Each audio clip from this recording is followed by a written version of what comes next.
যারা পীর আউলিয়া স্বীকার করে, রাত দিন পীর আউলিয়ার বিরুদ্ধে কথা বলে, আমি আলেমদের কথা বলতেছি, হেন কোনো আলেম পাবেন না যার বাবা মুর্শিদ বা পীর ছিল না।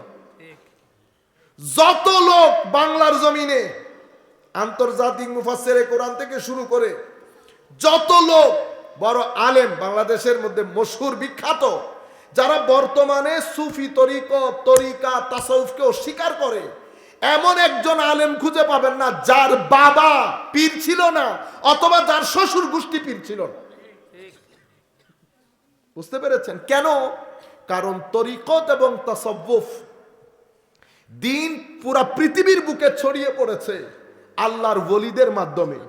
খাজা মাইনুদ্দিন চিশতি হাসান সানজারি রাদিয়াল্লাহু তাআলা আনহু যদি এই ভূখণ্ডের মধ্যে না আসতেন, আল্লাহ পাক জানে আমাদের পূর্বপুরুষের অবস্থা কি হতো। হুজুর আমার নবীর অনুমতি সাপেক্ষে মদিনা শরীফ থেকে যখন ওনার পীর ও মুর্শিদ হুজুর যখন হযরতে উসমান হারওয়ানির সৌবতের মধ্যে দীর্ঘ 20 বছর অতিবাহিত করার পরে নিজের মুরিদকে নিয়ে হযরতে খাজা উসমান হারওয়ানি মক্কা শরীফ গেছেন। দেখেন পীর মুর্শিদ কি রকম, কারণ মুর্শিদও জানে মুরিদ এই মুরিদ কে হবেন এবং এটাকে দিয়ে আল্লাহ কোন খেদমত করাবে।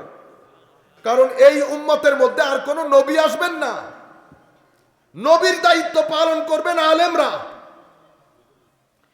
হযরতে উসমান হারওয়ানি মক্কা শরীফের মধ্যে গিয়ে আল্লাহর দরবারে দোয়া করলেন, আল্লাহ আমার মঈনুদ্দিনকে কবুল করেন।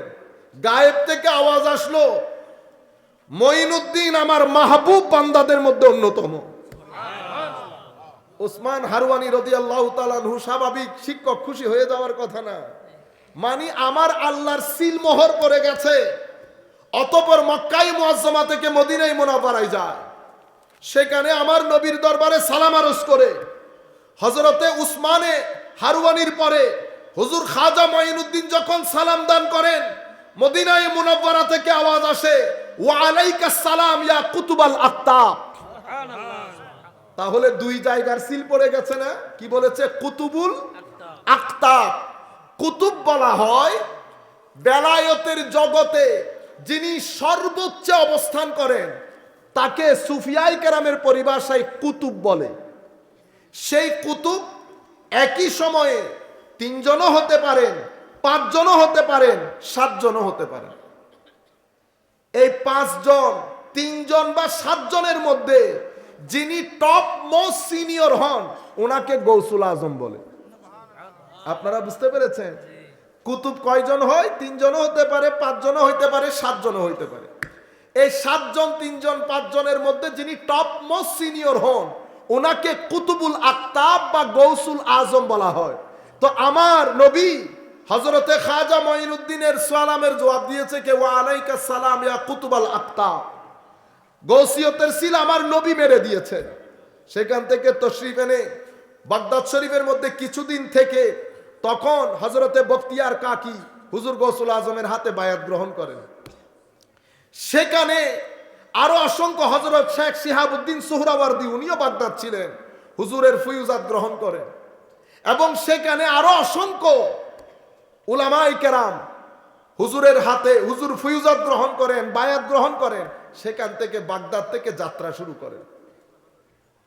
আল্লাহুম্মা সাল্লি আলা সাইয়্যিদিনা মাওলানা মুহাম্মদ ওয়া আলা আলি সাইয়্যিদিনা মাওলানা মুহাম্মদ।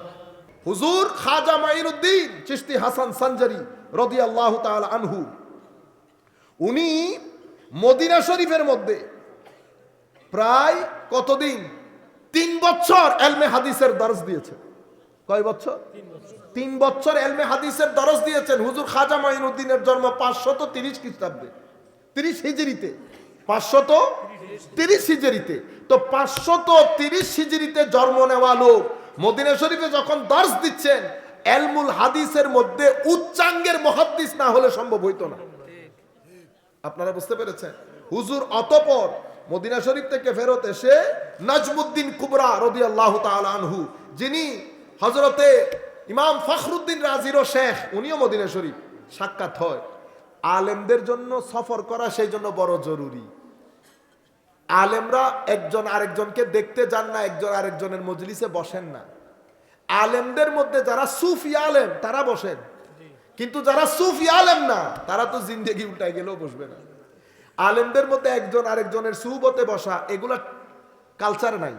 সুফিয়ায়ে কেরাম ভিন্ন, ওনারা কি করেন, দূর দরাজ গিয়ে আল্লাহর ওলিদের সাথে বসেন।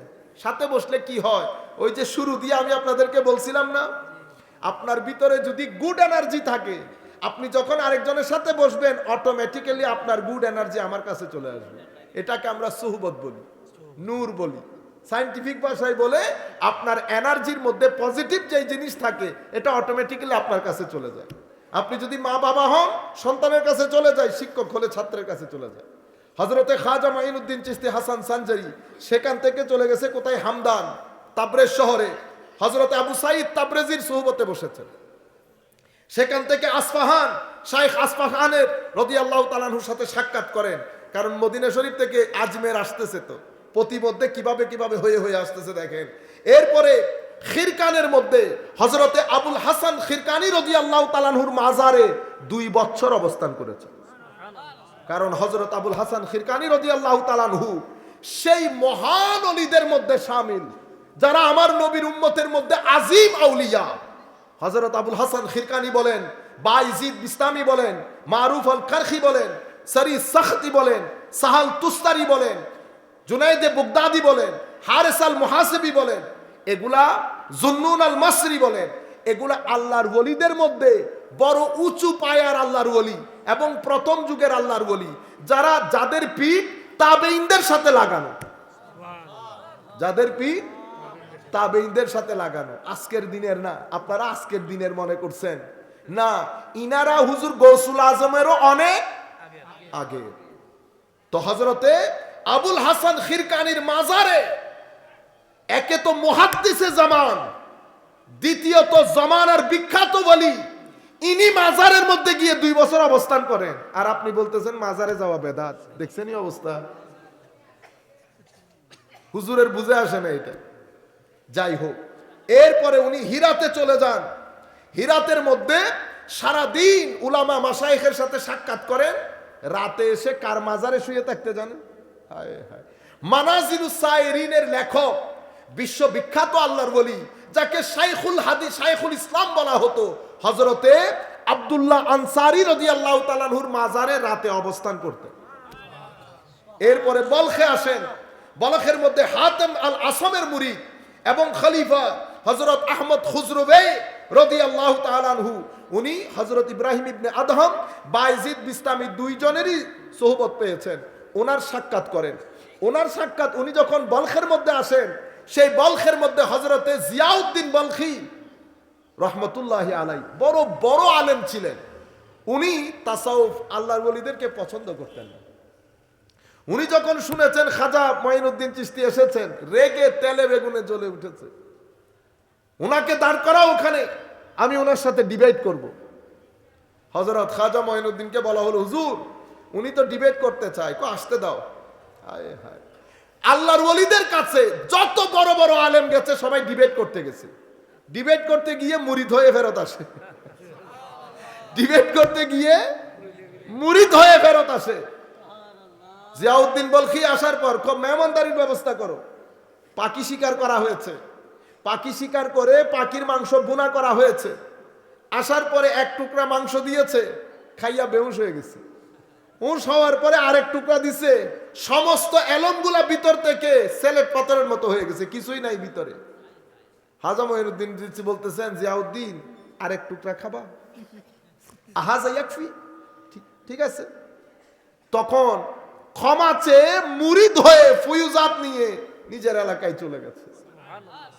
আপনারা বুঝতে পেরেছেন? এটাই শান আল্লাহর ওলিদের সাথে। সবাই ডিবেট করতে গেছে, শুধু যতজন আল্লাহর বড় আলেম ডিবেট করতে গেছে, প্রত্যেক আলেম মুরিদ হয়ে ফেরত এসেছে। এরপরে সেখান থেকে হযরতে জিয়াউদ্দিন বলখির এই ঘটনার পরে হুজুর চলে যান লাহোরে, এই পাকিস্তানের লাহোরে ঘুরতে ঘুরতে আসছে লাহোরে।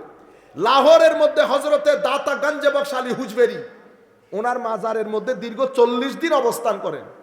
ওনার সাথে প্রায় 40 জন দরবেশ ছিল, বুঝতে পেরেছেন?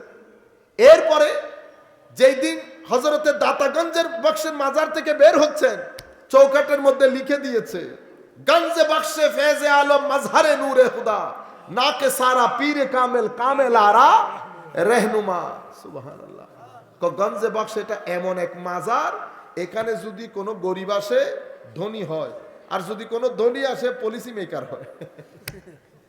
বুঝতে পেরেছেন? গঞ্জে বক্সে ফেজে আলম মজহারে নূরে খুদা, এই গঞ্জে বক্স যিনি এখানে শুয়ে আছেন, কেউ যদি আল্লাহর নূর অবলোকন করতে চায়, সেই যেন দাতা গঞ্জে বক্সকে দেখে। না কে সারা পীরে কামেল, না কে কোন গরিব শরীফ, রু দুর্বল, নফস দুর্বল, কলব দুর্বল, এমন কোন দুর্বল শ্রেণীর মুমিন যদি আসে, পীরে কামেল হয়ে যায়। আর কোন কামেল যদি আসে তো কুতুবুল আকতাব হয়ে যায়। একজন আল্লাহর ওলির সার্টিফিকেট এখান থেকে বের হয়ে, এজন্য আল্লাহর ওলিদের একটা কালচার আছে, একটা লাইন গার্ড আছে, কার কাছ থেকে আপনি দায়িত্ব বুঝে নেবেন। ওখান থেকে ঢুকছে আজমেরে। হুজুর আজমেরকে কেন বেছে নিলেন? কারণ আজমের তখন পৃথিবীর বাজার, পৃথিবীর বাজার। আমি যদি এক ঘটনা এমন একটা জায়গায় দেখাই যেখানে কোনো মানুষ নাই, আর এক ঘটনা যদি কুমিল্লার পদ্মের বাজারে দেখায়, দুইটা এক হবে? পদ্মের বাজারে মানুষ হবে 10,000, ওই এলাকায় মানুষ হবে 3 জন। তো আমার আল্লাহ হুজুর করিম সাল্লাল্লাহু আলাইহি ওয়াসাল্লামের ইশারায় আমার নবী আজমেরকে বেছে নিয়েছেন। মানুষের বাজার, এক ঘটনা একজনে দেখবে 10 জন ইসলাম কবুল করবে। হুজুর আজমেরের এলাকায় ঢুকতে ঢুকতে 1200 লোক ইসলাম কবুল করেছে। 40 জন আল্লাহর ওলি সাথে, মানুষ বাড়তে আছে না, যেই দেখতেছে আল্লাহর ওলিদের শান হচ্ছে, আপনি রেখে যেতে পারবেন না, বারবার আসতে হবে আপনাকে। কিসে টানবে আপনাকে? আমি আপনাকে এনার্জি বলছি না, ফোর্স, শক্তি, ভিতরে কি চুম্বক টানে, বুঝতে পেরেছেন? আপনাকে টেনে নিয়ে যাবে। সাহাবায়ে কেরাম আমার নবীর দরবার থেকে আসতেন, এসে পায়চারি করতেন, করে আবার যেতেন। রাতে ভাত পানি খাইলে আমার নবীর দরবার থেকে বের হতে চাইতেন না। আমার নবী হায়া লজ্জা থাকলে তো আমার নবী বলতে পারতেন না লজ্জার কারণে, বেটা তোরা যা, আমি একটু ঘুমাবো, আমার আবার রাত্রে উঠতে হবে না। আমার নবী হায় রে মুস্কি হাসি দিয়ে কিছু বলতেও পারতেছেন না।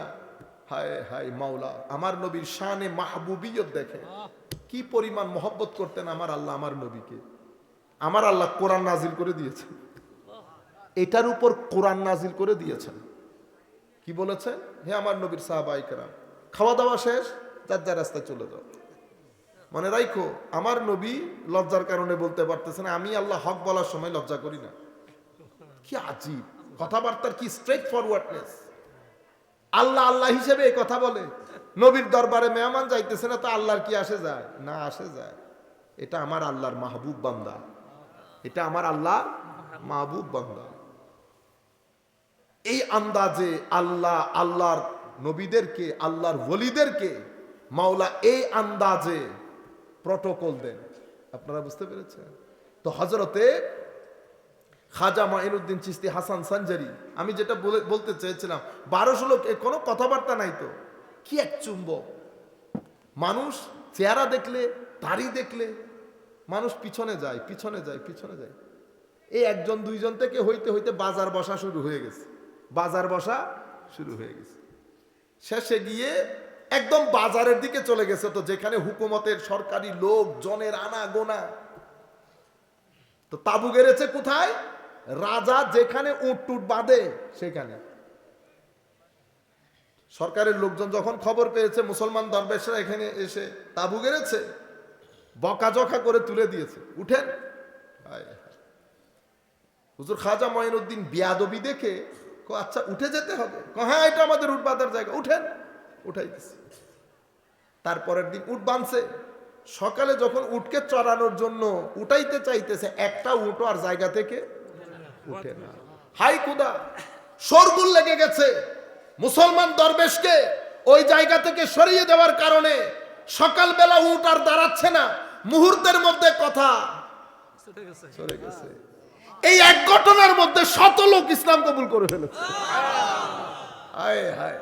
আরো ইসলাম কবুলের হিরিক পড়ে যাওয়ার কারণ হচ্ছে হিন্দুদের মধ্যে তো জাত প্রথা আছে, ছোট হলে ছোট, কেউ কথাও বলতেছে না। তো তারা দেখতেছে হাই কোথা দরবেশটা কাঁধের উপর হাত রাখে, আবার একসাথে খাইতে বলে। দরবারের এখানে তো কোনো প্রটোকল নাই, ছোট বড় নাই, চেহারা কেমন ধার, কথা কেমন মিষ্টি, নিজে খাওয়ার আগে আমাকে খাওয়াইতেছে। আখলাক, হুজুর খাজা মাইনুদ্দিনের চমক ধমক পার্সোনালিটি দেখে এমনি তো গলে গেছে। তোর মধ্যে এই ঘটনা দেখে তো মানে রীতিমতো তুলপার হয়ে গেছে। যে ইসলাম গ্রহণের হিরিক পড়ে গেছে, পুরা সরকারের রাজমহল কেঁপে উঠার জোগাড়। মুসলমান দরবেশ এসেছে, ওখানে তাবু গেড়েছে, তুলে দেওয়ার কারণে একটা উঠো সকালবেলা আর উঠে না। আচ্ছা, এবার ডেকে তাবু গাড়তে দিছে। এগুলো শোনার পরে আনাসাগরের আয়না বিবি আছে না, তিনি পানি বন্ধ করে দিয়েছে, যে এদেরকে পানি বন্ধ করে দাও। পানি বন্ধ করা ছাড়া মুসলমান দরবেশদেরকে এখান থেকে বিতাড়িত করা যাবে না। আয়না বিবি ভুলে গেছে এটা আমার নবী মোহাম্মদ রাসূলুল্লাহর নাতি। এটা মার দিক থেকে আলেবে, বাবার দিক থেকে সৈয়দ জাদা। আমাদের দেশের মতো না সৈয়দ, এগুলা হচ্ছে রক্তে মাংসে সৈয়দ। আমার নবী হুদাইবিয়ার প্রান্তরে পানি শর্ট পড়েছে, পানি নাই ওযু করা। সাহাবায়ে কেরাম আমার নবীর দরবারে এসে বলতেছেন, ইয়া রাসূলুল্লাহ, পানি শেষ হয়ে গেছে, তোমাদের কারো কাছে নাই? একদম নাই ইয়া রাসূল, একটুও নাই। ইয়া রাসূলুল্লাহ, ওই পাত্রের মধ্যে, আপনাদের বোঝার জন্য বলি, বদনার মধ্যে, লোটা বলেন না আপনারা, লোটা, লোটার মধ্যে, এমনিতে পানির পাত্রের কথা এসেছে, আমি জাস্ট আপনাদেরকে ওইটার সাথে লিঙ্ক করার জন্য লোটা বলতেছি। লোটার মধ্যেও নাই পানি, পাত্রের মধ্যে। হুজুর পাত্রের মধ্যে একটু করে আছে, নিয়ে আসো। আমার নবী হাত আঙ্গুল মুবারক দিলেন, দিয়ে বের করলেন। হায় হায়, এখান থেকে আনাসাগরের পানি পাইছে, সমুদ্র বয়ে গেছে, পানি ছিল না। লোটার মধ্যে হাত দিয়ে হুদাইবিয়ার প্রান্তরকে দেখিয়েছে আমার নবী। আমার নবী দাঁড়ানো, আঙ্গুল মুবারক থেকে পানি পড়ছে। 1400 সাহাবায়ে কেরাম সেই দিন পানি পান করেছে, পানি নিয়েছে, অজু করেছে। সবার সবকিছু শেষ হওয়ার পরে আমার নবী যখন বলেছেন আর লাগবে, কয় ইয়া রাসূলুল্লাহ কিফায়া, কাফি হয়ে গেছে, আর লাগবে না। পানি মুবারক বন্ধ হয়েছে। হুজুর খাজা মঈনুদ্দিন সেই নবীর নাতি না? আয়না বিবি যখন পানি বন্ধ করেছে, খাজা মঈনুদ্দিন জজবার মধ্যে এসে খাদেমকে লুটা দিয়ে বলে, বেটা ওই আয়না সাগরের পানি তুলে নিয়ে আয়। খাদেম লুটা দেওয়ার দে, পুরানা সাগরের পানি লুটার ভিতরে ঢুকে গেছে। হায় হায়, আরেক ঘটনা ঘটছে না, যে লুটার ভিতরে পানি ঢুকে গেছে। আগে তো গরিব মুসলমান হয়েছে, এখন দলে দলে ওয়ারাআইতান নাসা ইয়াদখুলুনা ফি দীনিল্লাহি আফওয়াজা, ফৌজ দর ফৌজ। দেখবেন আপনি ইসলাম কবুল করছে, আপনার দিল ঠান্ডা হয়ে যাবে। যখন এই কারামতের প্রকাশের পরে পুরা সরকারের লোকজন, রাষ্ট্রপ্রধান পৃথ্বীরাজ পর্যন্ত পাগল হয়ে যাওয়ার জোগাড়। পৃথ্বীরাজ সাধুরামকে পাঠাইছে। সাধুরাম তখনকার যুগের অন্যতম জাদুকর।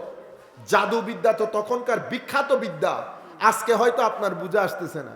এক সময় জাদুবিদ্যা বিখ্যাত বিদ্যা ছিল, এখন তো ভূগোলও কেউ পড়ে না, পড়ে জিওগ্রাফি বললে এখন মানুষ হাসে।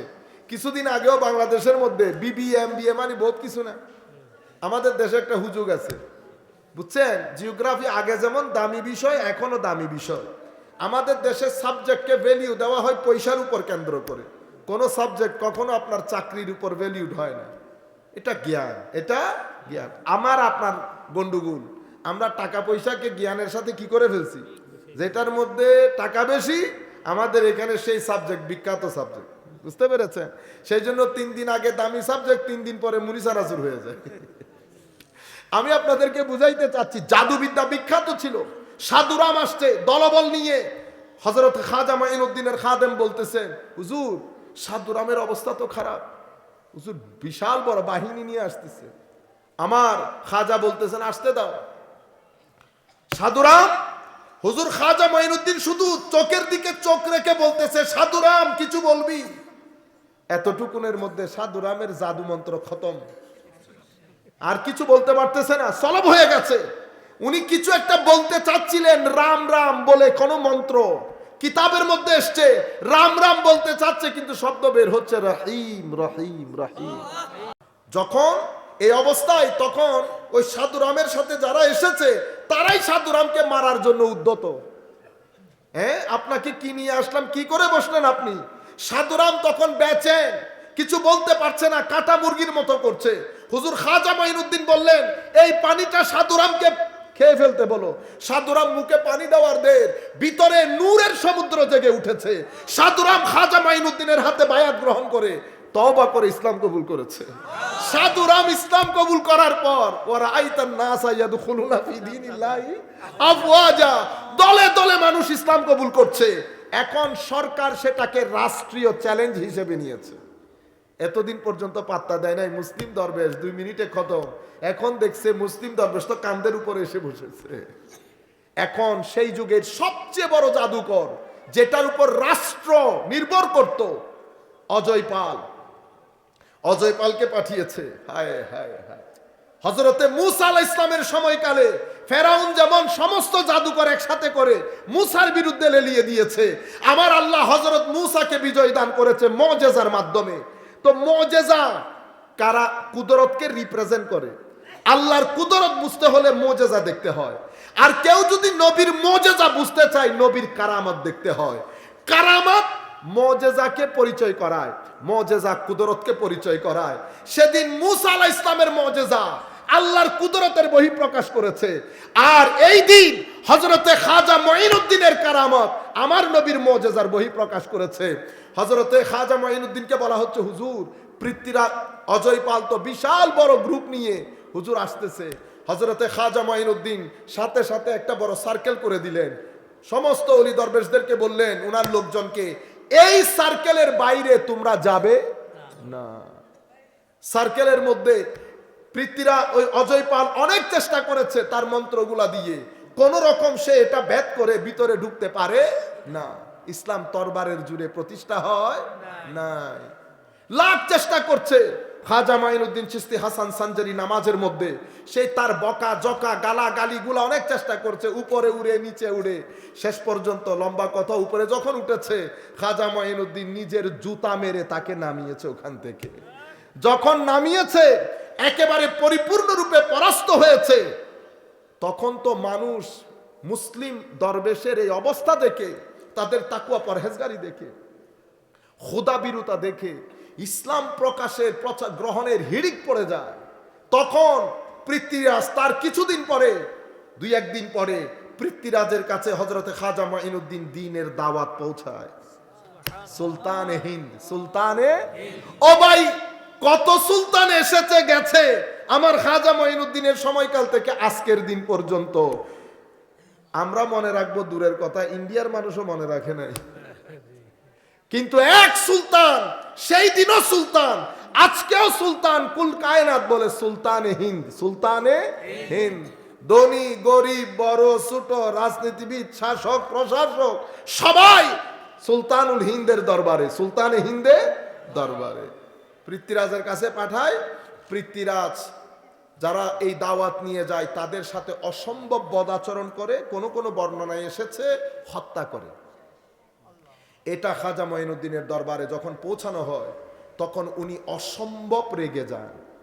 তখন জজবার হালতের মধ্যে এসে রুহানি ভাবে শেখ শিহাবুদ্দিন গৌরী আফগানিস্তানের মধ্যে তাকে ডাক দেয়, শিহাবুদ্দিন তুমি ঘুমিয়ে আছো আফগানিস্তানের জমিনে, এই জমিন তৈরি করেছি, সৈন্যবাহিনী নিয়ে দ্রুত আসো। শিহাবুদ্দিন গৌরী তখন আজমের আক্রমণ, দিল্লি আক্রমণ করে। এভাবে এই জমিনে এই হিত্তার মধ্যে খাজা মঈনুদ্দিন চিশতি হাসান সানজারি ইসলাম প্রতিষ্ঠা করে, লাখো মানুষ ইসলাম কবুল করে। খাজা বাবা যদি না আসতেন হয়তো আমাদের পূর্বপুরুষ, আমরাও আজকের দিন পর্যন্ত আমাদের ধর্মীয় আইডেন্টিটি কি হতো আল্লাহ আল্লাহ রসুল ভালো জানে। আমার ভাইয়েরা, ইতিহাস পড়বেন, ইতিহাস পড়ে ইতিহাস বোঝার চেষ্টা করবেন, সেখান থেকে শিক্ষা গ্রহণ করবেন। এটা আমার আল্লাহরও সুন্নত। আপনি খাজা বাবার নাম শুনে একেবারে রেগে যান, হ্যাঁ, খাজা বাবার নাম বলার বা উনার এই কথাগুলা বলার প্রয়োজন কি? আমাদের এই ধরনের একটা টেন্ডেন্সি আছে। তা আমি যদি আপনাকে বলি সূরা লুকমান আলাইহিস সালামের ঘটনা জানার প্রয়োজন কি? আমি যদি আপনাকে জিজ্ঞেস করি সূরা কাহাফের মধ্যে আসহাবে কাহাফের ঘটনা জানার দরকার কি? এত ঘটনা বলারও দরকার কি? সূরা বাকারার মধ্যে গরু সংক্রান্ত কে কারে মারছে, কে কারে মারছে, কারে গরু জবাই করতে বলছে, কোন গরু জবাই করবে, সাদা গরু না হলুদা গরু, এটা আমার জানার কোনো দরকার আছে? আপনি এক প্রশ্ন করলে আমি আপনাকে 10 প্রশ্ন করতে পারবো। কোরআনে পাকের মধ্যে কিছু সংখ্যক আয়াত আমাদেরকে ঈমান আমলের তালিম দেয়। কোরআনের, আমার শব্দগুলো খেয়াল করবেন, ওভারওয়েলমিং মেজরিটি, আমি শুধু মেজরিটি বলি নাই, ওভারওয়েলমিং মেজরিটি মানে কোরআনের বেশিরভাগ আয়াত ইতিহাস বলেছে। বেশিরভাগ আয়াত বাকারা থেকে শুরু করে, মরিয়ম থেকে শুরু করে, নূহ থেকে শুরু করে, ইউসুফ থেকে শুরু করে, লুকমান থেকে শুরু করে সব কাহিনী বর্ণনা দিয়েছেন, ঘটনার বর্ণনা। কেন? কারণ মানুষ ঘটনা থেকে দ্রুত শিক্ষা গ্রহণ করতে পারে। যেই জাতি ঘটনা থেকে শিক্ষা গ্রহণ করে না, ইতিহাস থেকে শিক্ষা নেয় না, সেই জাতি ঘুরে দাঁড়াতে পারে না। হযরতে লুকমান কোনো নবী ছিলেন না। নবী ছিলেন? ওলি ছিলেন, আফ্রিকান ছিলেন। তা আমরা যদি বর্ণনা সূত্রে হযরত লুকমানকে দাউদের লুকমান বলি, কেউ কেউ বলেছে দাউদ আলাইহিস সালামের সময়কালে, কেউ বলেছে আইয়ুব আলাইহিস সালামের বাগনা, আবার কেউ বলেছে আইয়ুব আলাইহিস সালামের খালাতো ভাই। বাগনা হোক, খালাতো ভাই হোক, অথবা দাউদ আলাইহিস সালামের জমানার হোক, যেই জমানারই হোক, হযরতে লুকমান যদি দাউদের লুকমান হয়, ও খাজা মঈনুদ্দিন আমার নবীর লুকমান। খাজা মঈনুদ্দিন কার লুকমান? আমার নবীর লুকমান। এটা যদি মুসার খিদির হয়, তো হযরত খাজা গৌসুল আজম আমার নবীর খিদির, আমার নবীর খিজির। হযরতে লুকমান আলাইহিস সালামের ব্যাপারে আমার আল্লাহ নিজে বলছেন, ওয়ালাকাদ আতাইনা লুকমানাল হিকমা আনিশকুর লিল্লাহ, আমি লুকমানকে হিকমত দান করেছি। লুকমান, সেই কারণে শুকরিয়া আদায় করবা। ঠিক আছে? তো এই ঘটনা যদি আগে ঘটতো, হয়তো আমার আল্লাহ এইভাবে বলতেন, ওয়ালাকাদ আতাইনা মুঈনুদ্দিন আল হিকমা। ঘটনা তো পরে ঘটেছে, কোরআনের আয়াত তো অবতীর্ণ বন্ধ হয়ে গেছে। আপনারা বুঝতে পেরেছেন? হযরতে লুকমানের ব্যাপারে আমার আল্লাহ বলছেন, আমি লুকমানকে হিকমত দান করেছি। মাওলা কেন দান করলেন? আমার লুকমান বান্দা হওয়ার হক আদায় করেছে। মাওলা সেটা কিভাবে আদায় করলো? আমার লুকমান চোখ দিয়েছি, সে কখনো খারাপ, আমি অপছন্দ করি এমন জিনিস দেখে নাই। আমি লুকমানকে পেট দিয়েছি, কখনো হারাম খাই নাই। লুকমান নিজেই বলছে। লুকমানকে যখন জিজ্ঞেস করা হয়েছে, তার বন্ধু জিজ্ঞেস করেছেন, আপনি কিভাবে হাকিম হলেন? আমি তো একসাথে ছাগল ছড়াতাম, হঠাৎ করে আপনি এত স্পেশাল হয়ে গেলেন কেন?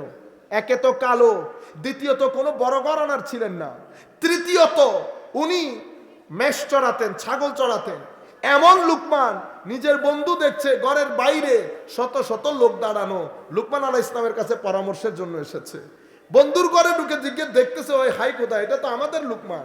লুকমান ঘটনা কি? আল্লাহর ওলিদেরকে, জুনাইদ বুগদাদিকে, হযরতে ফুদাইল ইবনে ইয়াসকে জিজ্ঞেস করেছিলেন মুরিদরা, বিমা ওয়াসালতা ইলা হাযাল মাকাম, হুজুর এই মাকামের মধ্যে কিভাবে পৌঁছালেন?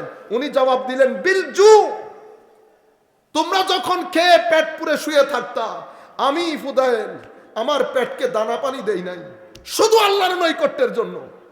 পেটের দানা পানি বন্ধ হয়ে গেলে নফস দুর্বল হয়ে যায়, নফস দুর্বল হয়ে গেলে রূহ শক্তিশালী হয়ে যায়, রূহ যখন শক্তিশালী হয়ে যায়, মানুষের রুহানি শক্তি অনেকাংশে বেড়ে যায়, নামাজ সহজ হয়ে যায়, তিলাওয়াত সহজ হয়ে যায়, রাত্রি জাগরণ সহজ হয়ে যায়, মানুষকে দিয়ে দেওয়া সহজ হয়ে যায়, সবর তাওয়াক্কুল ওয়ারা এগুলো সব অনেক সহজ হয়ে যায়, যেভাবে রমজানের দিনে আমাদের জন্য সহজ হয়ে যায়। বিমা ওয়াসালত কবিল জু, হুজুর এরপরে কবি জুহুদ। হুজুর জুহুদ কি? দুনিয়াতে থেকেছি, দুনিয়ার আলো বাতাস আমার এখানে ঢুকতে দেই নাই, দুনিয়ার লোভ, দুনিয়ার লালসা, টাকা পয়সা কোনো কিছু আমি আমার ভিতরে ঢুকতে দেই নাই। এরপরে কি? কওয়াবি তাওয়াদু, তাওয়াদু মানে অসম্ভব ভদ্রতা। পৃথিবীর কোন মানুষকে আমি আমার চেয়ে ছোট মনে করি নাই, সবাই চেয়ে মনে করেছি আমি অধম, সবাই আমার চেয়ে উত্তম, সবাইকে সম্মান করেছি। এরপরে কি? একাকিত্বে আল্লাহর সুহবতের মধ্যে সময় কাটিয়েছি। এভাবে 7টা জিনিস বলেছেন। একই কথা জুনাইদ বাগদাদি বলেছেন, একই কথা গাজালি বলেছেন, একই কথা হযরত লুকমানও বলছে। হুজুর আপনি হাকিম হলেন কেমনে? চোখ হেফাজত করেছি, আমার মুখ হেফাজত করেছি, আমি আমার পেটে আমার জানা মতে আমি কখনো হারাম দেই নাই, আমি কখনো হারাম দেই না আমার জানা মতে। আর এর পরবর্তীতে আমি এমন কখনো হয় নাই যে আমার ঘরে মেহমান এসেছে আর আমি মেহমানদারি করি না, আমি প্রতিবেশীর হক আদায় করেছি, আমি কখনো সময়কে আননেসেসারি কাজে ব্যয় করি নাই। এভাবে এই ঘটনাগুলোর পরে আমার আল্লাহ আমাকে হিকমত তথা আমার সিনা খুলে দিয়েছে। মাওলা যখন কারো উপর মহব্বত করেন, খুশি হয়ে যান, মাইয়ুরিদ মাইয়ুরিদিল্লাহু আন ইয়াহদিয়াহু ইয়াশরাহ সাদরাহু লিল ইসলাম। আমার আল্লাহ তার সিনাকে খুলে দেন। মানুষের সিনা যখন খুলে যায় তো কয়েকটা জিনিস তার ভিতরে হয়। সিনা অসম্ভব ধৈর্যশীল হয়, দয়ালু হয় এবং অনেক জিনিসকে টলারেট করতে পারে, যেটাকে আমরা বলি না সহনশীল, সয়ে যায় অনেক কিছু, এরকম উদার হয়ে যায়। যখন আমার আল্লাহ কারো উপর নারাজ হয় তার ভিতর গুটন একেবারে কনস্ট্রিক্ট হয়ে যায়, ভিতরে কনস্ট্রিক্টেড হয়ে যায়। যাই হোক, হযরতে লুকমান আলাইহিস সালামকে আমার আল্লাহ বলছে আমি হিকমত দান করেছি ওহি নবীদের জন্য।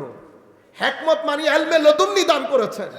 তো হযরতে লুকমানকে লুকমানের কর্মগুণে যেমন ইলমে লদুন্নি দান করে, কোরআনের মধ্যে লুকমানের নামে সূরা নাজিল করে লুকমানকে সম্মানিত করেছেন। একই ঘটনা খাজা মাইনুদ্দিনের ক্ষেত্রেও, একই ঘটনা হুজুর গৌসুল আজমের ক্ষেত্রেও, এদের সিনাকেও খুলে দিচ্ছেন। এভাবে হুজুর গৌসুল আজম বলছেন না, দারাস্তুল ইলমা হাত্তা সিরতু কুতুবা, জ্ঞান শিখতে শিখতে শিখতে শিখতে শিখতে শিখতে কুতুবিয়তের মর্যাদায় পৌঁছে গেছি। কেন? কিভাবে?